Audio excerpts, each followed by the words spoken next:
You're listening to The Local Maximum, episode 269. Time to expand your perspective. Welcome to The Local Maximum. Now, here's your host, Max Sklar.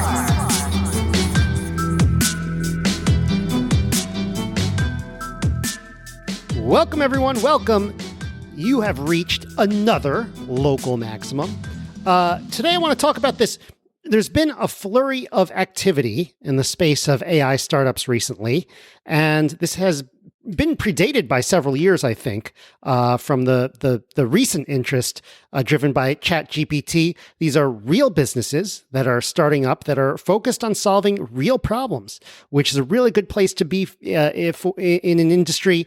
I know there's a lot of bad news with startups recently with the Silicon Valley Bank, but I think I'm going to have to get Aaron on to talk about that, to give some good analysis on that. I've started kind of soliciting ideas on the locals, but today we're going to talk about the good news, the businesses that are being built up with AI that are starting to sprout all over the place, or have been sprouting for many years all over the place, to be honest. I think part of this is driven by the amazing amount of technical tools and knowledge built up over the years, helped by research institutions, some at universities, some at big tech companies, lots of work by lots of people over many years, but then also those companies themselves not being able to deliver to the market all of the benefits that these technologies might be able to bring forth. So we're going to be talking about some of these examples this year, certainly, and today, and some of the entrepreneurs and developers who are making this happen.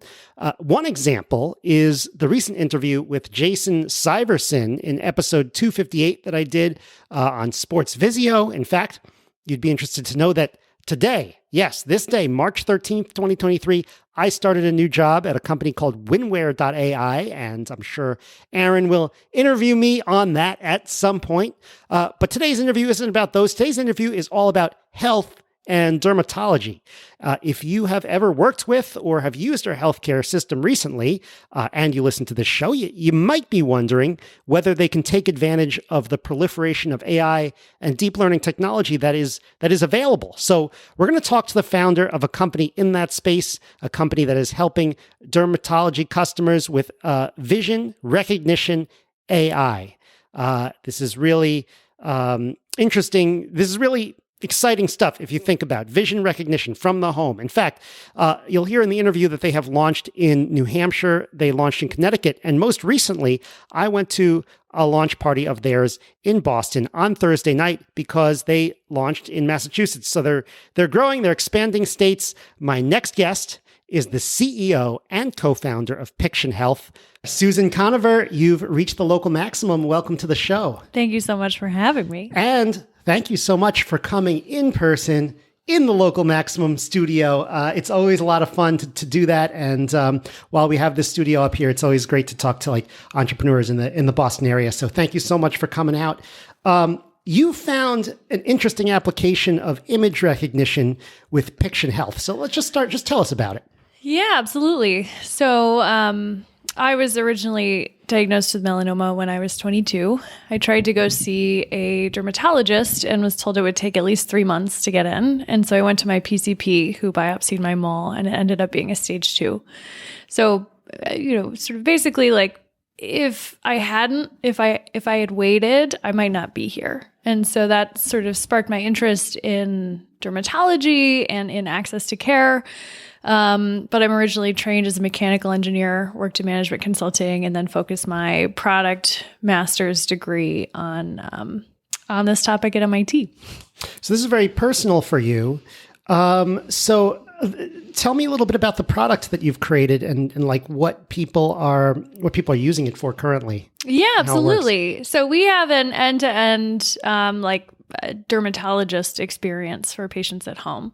So they go to our website on their phone, answer a few questions, take a few photos of their concerning skin, hair, or nail issue, and then submit that case. And then within 48 hours, we have one of our dermatologists review that case, diagnose that case, develop a personalized care plan for that person. And so it's high quality care, convenient, convenient, affordable, because our ultimate goal is to make sure everyone can get access to high quality dermatology care.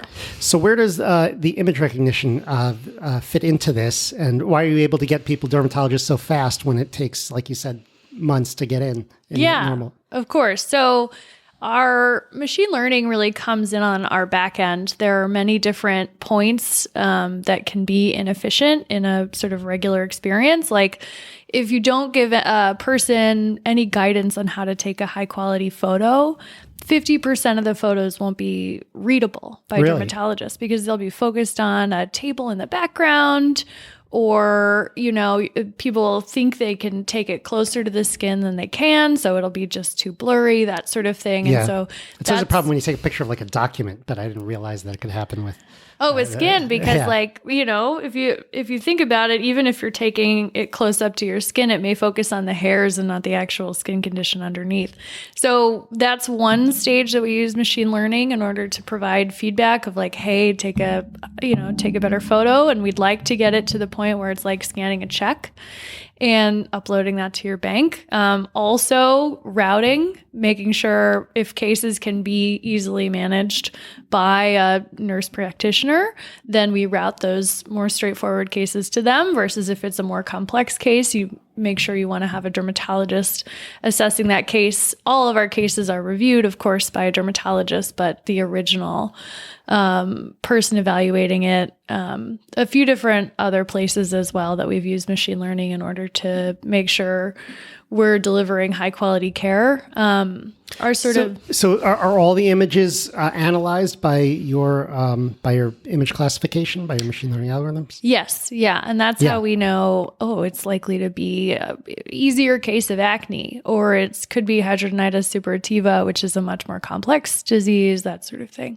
Why wouldn't, I mean, it almost seems like there should be a website where you can upload the image and it just tells you what it is, or is that like too dangerous to put in the hands of just average web users? Well, that's the origin story, right? Is like a few years ago, I just thought, hey, what if I could take a photo of a mole and understand what it was? Right. And if I just had the software myself, or I had some web, thing. Yeah, but that runs into some regulatory challenges and business model challenges. And so we realized that making sure every case is reviewed by an expert, but making sure our machine learning is streamlining that process so it's a great experience for patients and providers is sort of what we've ultimately ended up making.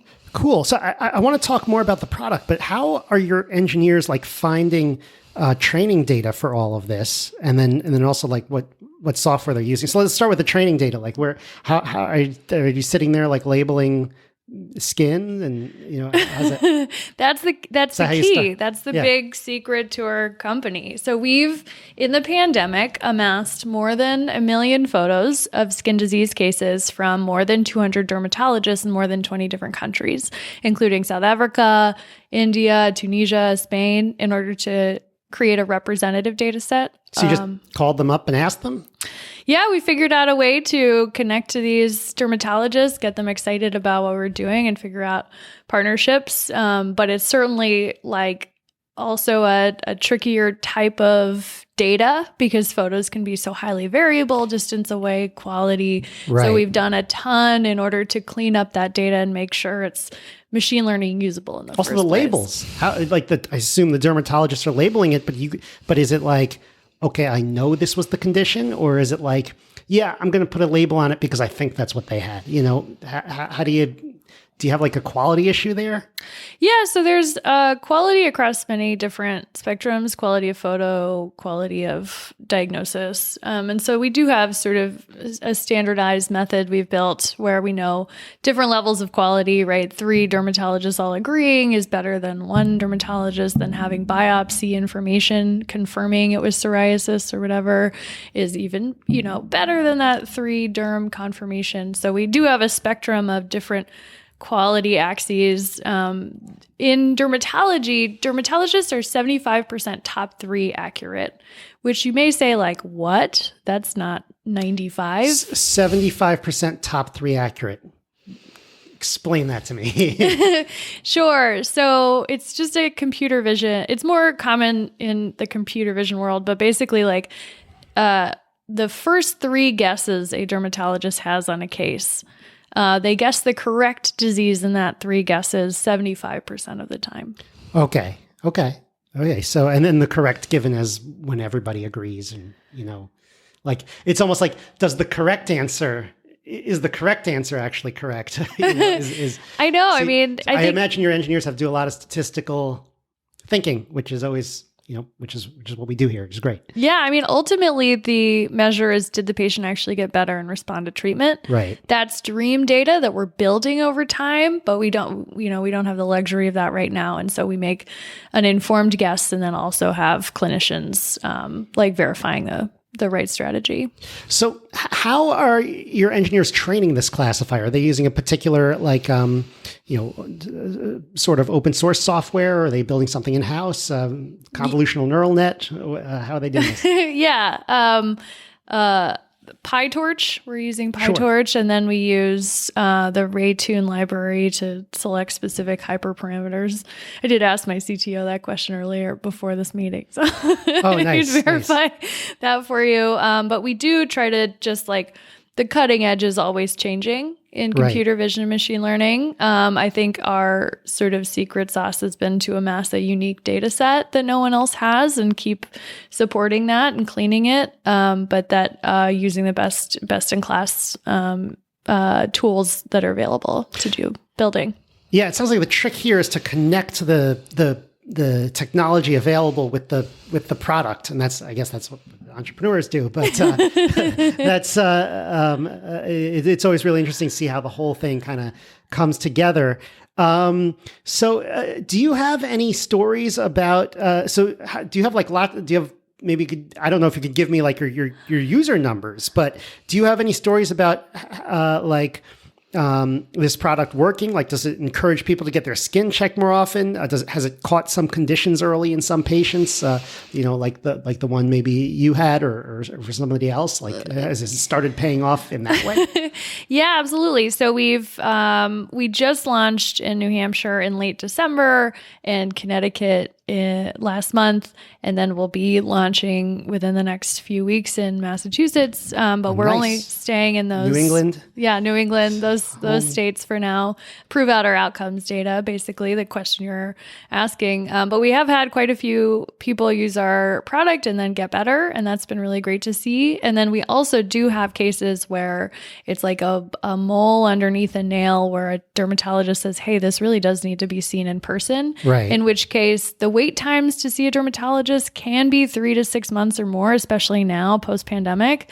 And so we're able to get them in with our partners within a week or two. And so making sure that if people do have a concerning lesion that needs to be seen in person, that they get that care that they need quickly because they've been already assessed by an expert. Yeah. No, that's good. And I don't know if you have like individual testimonials, or maybe that's too hard to like get, but you don't have to like tell me one, but do you get them yourself? Or, I mean, that must be very rewarding. Yeah. So, often like any startup, your first users may be friends or family members. And so we've had some more of those because we're so early in our growth. But it has been really great to see like how people felt it was really convenient, that things are working, that they got to talk to a provider and, ask all the questions that they had to know how the treatment fit into their lifestyle, that sort of thing. I don't have any specifically off the top of my head, though. Yeah, no, so that's great. I was actually wondering if we can go back, like you said, you started off, you guys are based in Massachusetts, but you started off launching in New Hampshire and Connecticut. Mm-hmm. Why? Yeah, so a few different factors went into that. The first is need. Just wait times to see a dermatologist can be, and are higher in these regions. The wild thing is the number of dermatologists per 100,000 people doesn't correlate with wait time, which is like the more dermatologists you have doesn't mean you're going to wait less, which even I think per is, person. Yeah, which is really strange. Insane. Yeah. But then another factor was regulatory environment. Is remote care friendly to, getting paid by health insurance, or are there, not protections against that, which, is more of a thing discussed in the pandemic, and a few other factors like that we are close by so we can be able to support people on the ground. And then the fact that they're small as well is that we only need so many partners distributed throughout the state to make sure everyone's getting in-person care that they need. Okay, great. Yeah. Regulatory environment in New Hampshire, everything's legal. So it's good to go. So in Connecticut, that's great. As you know, I grew up in Connecticut, and so did my co-host Aaron here. I assume you guys are looking at expanding further after Massachusetts. Yeah, we first want to make sure we can deliver care at scale, right? With a sort of services mixed with AI and tech company. We just need to get more iterations of that. But once we show that, and we show those improved outcomes, reduced costs, improved access to care data, planning to expand, across all 50 states. Yeah. So you talk a lot about the following up with an in-person doctor. Where do you think this tech is going? Maybe in the short term and then the long term. And what do you think is the role of the in-person doctor once this is kind of mainstream? Yeah, absolutely. I mean, one thing that we've seen that's made access to dermatology even worse is the rise of Botox and cosmetic procedures like fillers as well, because, those are products that they deliver and get paid same day out of pocket, high margins. And so it can be even harder to see a dermatologist for a skin check or a concerning rash. Good luck talking to one, And so that's important, even though most of the time you're fine. It's you want to have peace of mind. Yeah, I know, exactly. And so, and we've just found that people have a really hard time accessing that. And so, how we think about it is, we can deliver end-to-end care, call in a prescription to their pharmacy and, monitor them if they need monitoring over time for things like psoriasis and eczema. But basically we can serve as a form of triage and then make sure if people need in-person care, they're getting it, things like suspicious mole biopsies, full skin checks, allergy tests. There are certain things that are sort of out of our scope at the moment, but we just want to make sure if people need care that they can access expert care, Awesome. I have... I thought of a very provocative question, and I know you seem like you're someone who's very careful when you're answering. No. But and you're not going to you're not going to overpromise or something. But do you? But even if you're not going to do that, I want to see maybe what you what you think of the provocative question that I thought up, which is do you think that this technology could kind of just beat in-person doctor diagnosis, by a large margin one day and make them kind of obsolete? So our AI today is on par with the accuracy level of an expert dermatologist, especially with outcomes data. We can, with more data, get better than a dermatologist, which is, a remarkable moment in time. Certainly in radiology, we've already seen computers and, algorithms be better than radiologists at catching things, which is, wild. And so, I mean, it's a tricky question for me because we work with dermatologists. We love dermatologists. They're just so in demand. We've created a new model for people to connect with them. But there's never going to be a scarcity of people needing dermatologists or demand for dermatology. We're just trying to, deliver it at more scale. But I know I am being careful on this question. It's fair for you to call me out on that because I think AI can be really scary for a lot of people, including experts, including experts that know everything about AI. So I think it's more important that it's designed and executed in an equitable and fair way to make sure all populations can get access to care. We've also found, I think, as this technology gets rolled out, the things that trick the machine are very different than the things that trick the human.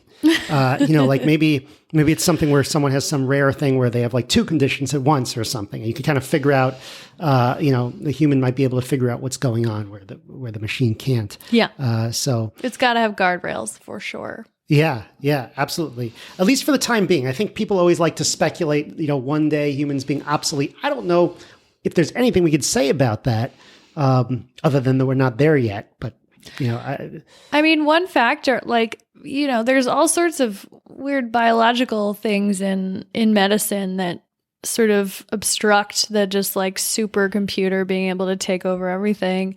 And like one of those is that technically there are 3,000 different diseases in dermatology.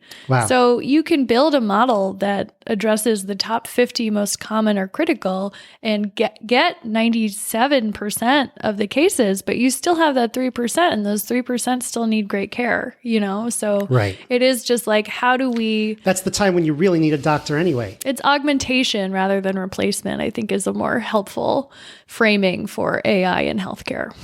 Yeah. So I was surprised that this kind of technology is not already being deployed on a large scale. I had a very serious condition like a year and a half ago. It was ultimately fixed by surgery, thank God, at the end of 2021. But it took them so long to figure out what was going on.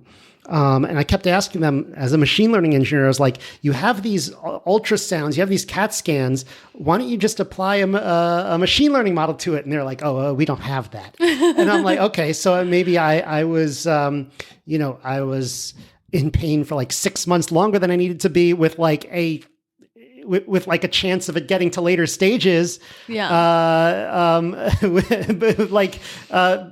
don't know. It feels like it wouldn't be that hard to, I mean, it's hard, you do a lot of work, but I feel like someone should be doing this. Yeah. So why do you think it's not, more widespread? More mainstream. So first off, I'm sorry you had that experience, and that must have been really frustrating. And frankly, I've had that experience before as well. And it's just like, can't you guys just work together? Yeah. I mean, there's a lot of factors that go into why ML in healthcare isn't more mainstream. One is like business models.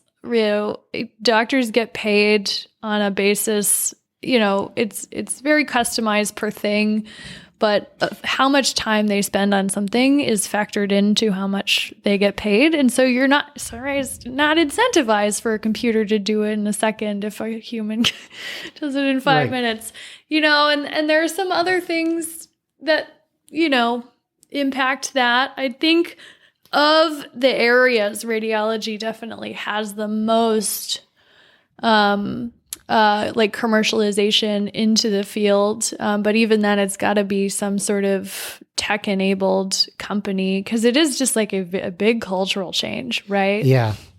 Yeah. And to me, it's like always interesting to contrast it with like online advertising, where it's so easy to get a job. And I've done this to like apply machine learning, advanced statistical methods to advertising, to getting eyeballs on screens, to, okay, so we sold like a few extra Subway sandwiches and stuff because we did all this math. And I believe, I've also done some work on like some useful things, but it's like, why don't they do like 5% of the stuff that we're doing on ads to medicine? It's just, it's very frustrating to me, but I don't, but yeah, like you said, it's the cultural shift. It's the market. There's, and I'm sure you're kind of more, personally familiar with it than I have. So I don't know if you have anything to add, but that's just I think the most difficult thing about, having a tech background and being in healthcare is that like, there's technology that was invented 40 years ago that could be game changing toward a lot of areas of, like. Really? 40 years? Yeah, easily. Because we just adopted electronic records like 20 years ago, and that was based on a heavy mandate and incentives for payment. So, it's a weird area. But then I think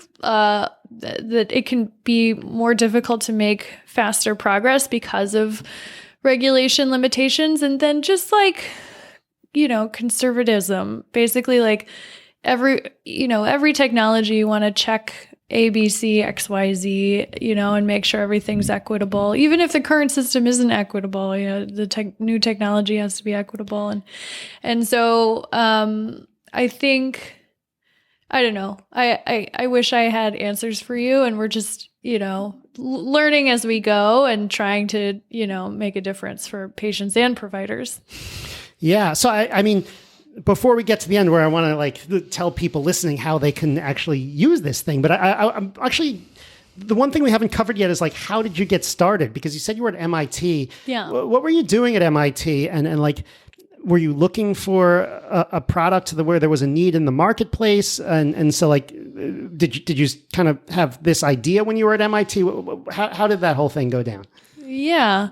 So I was in a entrepreneurship class in IAP, which is the January session where you can basically do kind of learn whatever you want that's very different than what you're normally doing.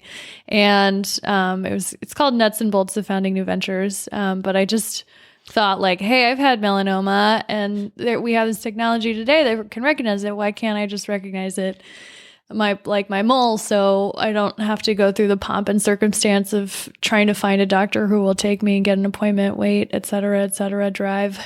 And that was the original idea. It's certainly morphed since then in order to, I don't know, address a lot of different things. But the first time I pitched it, I actually cried. And because it's just a very personal thing. And now I've talked about it enough that I don't anymore. But I think it resonated with enough people who have had someone who had skin cancer in their life, or, had someone who had a medical issue, and they were just the story resonated. And so I, kept pursuing it. What was the program at MIT that you were in? Did you get into the program to do this, or did you join the program first and then figure it out while you were in that class? Joined the program and figured it out while I was in that class. Yeah. And the program I was at MIT is System Design and Management. Okay. So it's kind of like a, product design mixed with complex systems, lots of stakeholders, scale. Awesome. Yeah. Yeah. So, all right. So you're at MIT, and you've been pitching this product, very emotional, lots of ideas. When did you start gathering the data? How did you when did you decide? Okay, I'm really going to get started on this. Yeah. So I spent my thesis on this. Talked to PCPs and dermatologists and patients to understand the experience. Built a model. Realized all the different ways things can drop in healthcare. And I guess the more I learned, the more I was like, okay, this could be improved as an experience for everyone. And I don't know, just decided one day hey, this is both feet fully in, let's figure it out. And then have been fortunate enough to have a lot of support along the way through, organizations at MIT and people in order to get to where we are. Awesome. What was the biggest challenge in getting this thing off the ground for you and for your team? Yeah. I'd say figuring out product market fit, which is quaint, right? But I have a million side projects that have no product market fit, and I understand, but I can't stop working on them, so I don't know what to do. This podcast is actually a product where I want to find more product market fit. But anyway, maybe you can help me figure that out. But sorry, go ahead. Yeah, tell me, how did you guys figure that out? Talking to a ton of people who could be potential customers, talking to experts in the area, understanding deeply how things are done today and the variation on how things are done today in different areas and regions, right? It's different for rural as urban, as all sorts of. Boston's a unique medical environment versus other places. And figuring out how that could match. One of the best places in the world to do medical Absolutely. Stuff. And just figuring out how that matched with what we can solve and how we can solve it. Wow. Yeah, that's a long road. Congrats on taking that road. No, it's I know it's really hard, and it's probably very it could even get demoralizing at times, particularly if you're like invested in the project, to have to hear, I'm sure you've had to hear bad news or people not liking the idea, or, people kind of, not getting back to you or not being very interested. How do you deal with that? Just as an entrepreneur and a person with a project, because I feel like a lot of people deal with that issue a lot. I mean, I think it's still hard. I still take no's personally, which isn't great, and I'm working on it. But I don't know. I mean, it's sort of like with the okay, that person said no. Here's the reason. With the information we have today, do we think we should still keep going? Yes. Okay, great. So like every opportunity could be a learning experience. Some you just need to throw out the window. But basically, like, is this important enough to keep going? And because like the downs, I think also people don't realize the downside of pursuing a theme versus compared to the upside. Like if you really take those evenly and equally, the upside's always worth pursuing. Yeah, for sure. I find it's always helpful to have some other people in your life, whether it's your coworkers or something, to talk it over with, like a friendly group, and to try to disassociate the just the facts conversation. Yeah. But I'm saying like that's my idea. I don't necessarily always succeed in that. So let's get to the this is what a lot of people are trying to thinking right now. They're like, I got to get something on my skin checked out. I got to use this. Oh, what would you tell them? Where should they go? Yeah. So I think it's more straightforward if you're on your phone, but just opening your browser, going to pictionhealth.com. Like Pictionary, but pictionhealth.com, and clicking on Get Care Now, and then just getting started. All right. Awesome. Susan, thank you so much for coming on the show. Do you have any last thoughts about our conversation today? And you already said where people can go and use the product, but where could they go find out more? Where could they get in touch with you? You never know who's listening. So, yeah. Sure, absolutely. So, an easy way to get in touch with us is just emailing support@pictionhealth.com. We also have, a phone number listed on the website that you can call and talk to my co-founder and my CTO, Pranav. And basically, yeah, I mean, I just really appreciate the opportunity to talk about what we're doing. I think what we're doing is definitely on the nerdy side, but like nerdy in order to make sure care, that dermatologists can manage 10 to 20 times the number of patients they can now. And so that's what we're trying to do. But if you're a patient in New Hampshire and Connecticut or soon Massachusetts, we'd love to help you out.